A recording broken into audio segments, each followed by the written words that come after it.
Hi, welcome to Gospel with Greg, and in the video today I'm going to be talking about the scientific accuracy of the Bible. A common assertion that critics of Christianity will make is that, or just religions in general, is that religion and science don't go together. People say science versus religion, and so they'll say that the Bible isn't scientific, or they'll even go a step further and say that the Bible has scientific inaccuracies.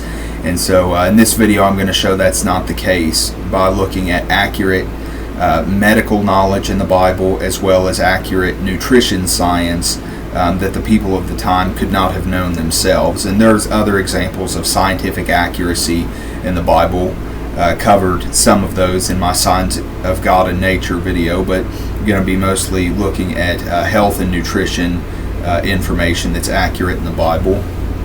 And this shows evidence that the Bible is divinely inspired, because a lot of this information was far before mainstream science discovered it. So these are things that the people of the time would have had no way of knowing on their own, but it's accurate nonetheless because God revealed it, and God knows all things.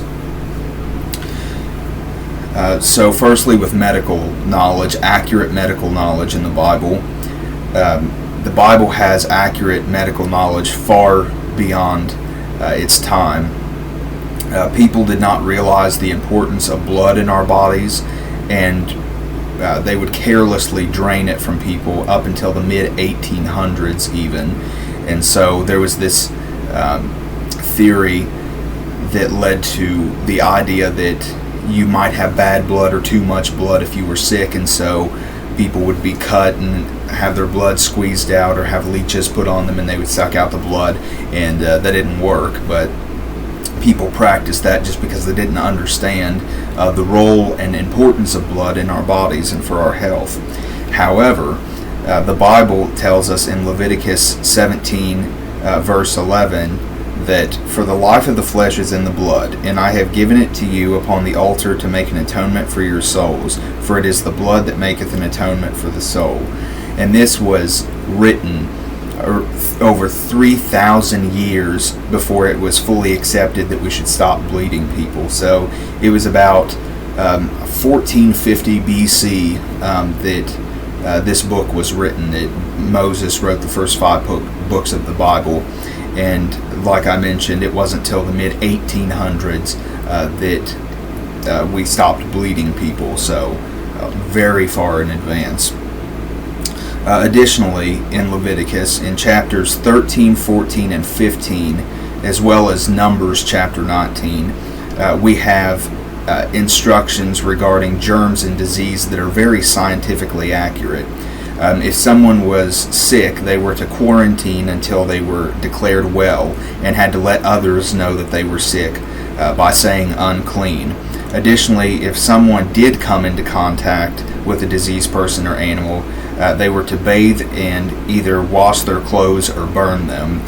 Also, the mixture they were supposed to wash themselves with had ingredients that was similar to lye soap.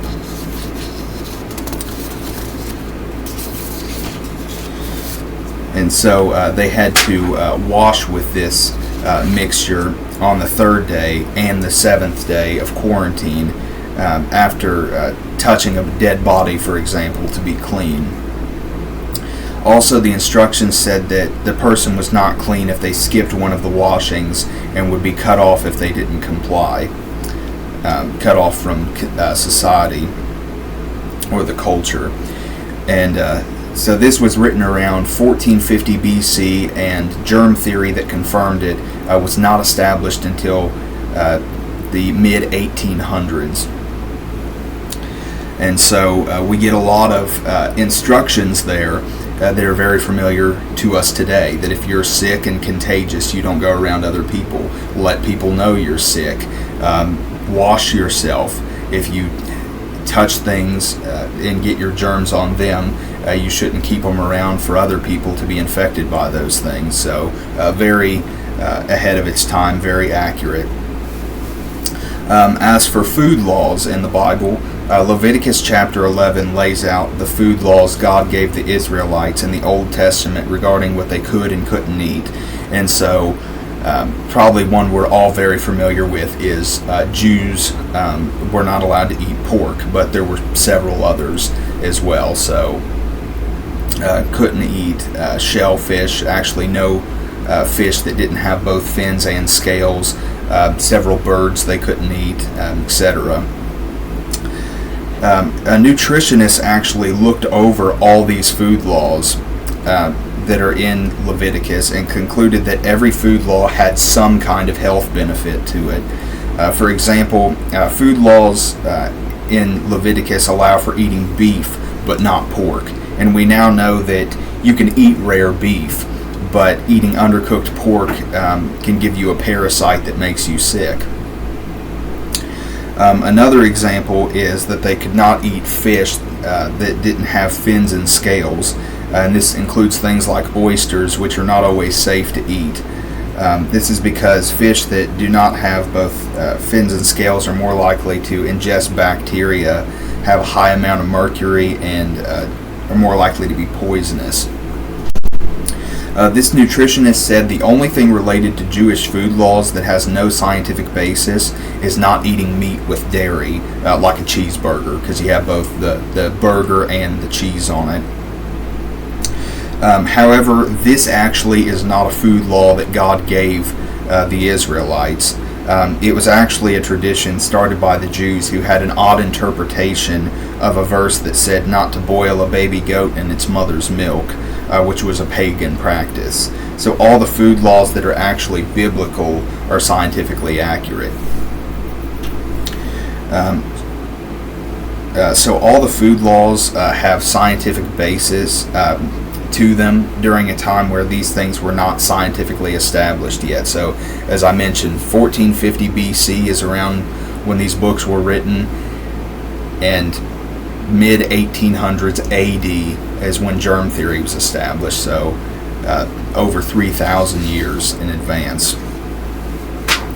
Overall, the Bible is scientifically accurate in multiple areas of science, such as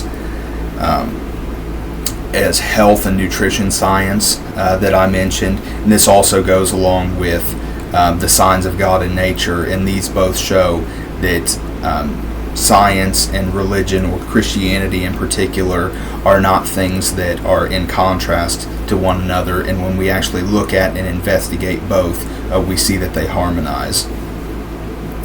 Alright, so hope you enjoyed this video, and until next time, God bless.